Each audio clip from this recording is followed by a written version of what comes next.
Gusto mo bang magkaroon ng libreng 150 pesos? I-download mo lang tong Maribank sa App Store o sa Play Store. Yan din po yung dating C-Bank at yan yung partner bank ng Shopee, kaya legit po yan, huwag kayong mag-alala. Tapos kapag nakapag-download ka na, sign up ka lang gamit yung mobile number mo at i-enter mo yung referral code na to.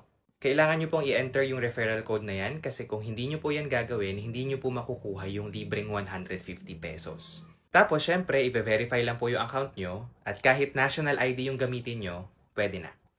Now, paano nyo makukuha yung libreng 150 pesos? Bukod po sa kailangan nyong i-enter yung referral code kanina, kailangan nyo rin pong mag-cash in ng at least 1,000 pesos sa Maribank account nyo.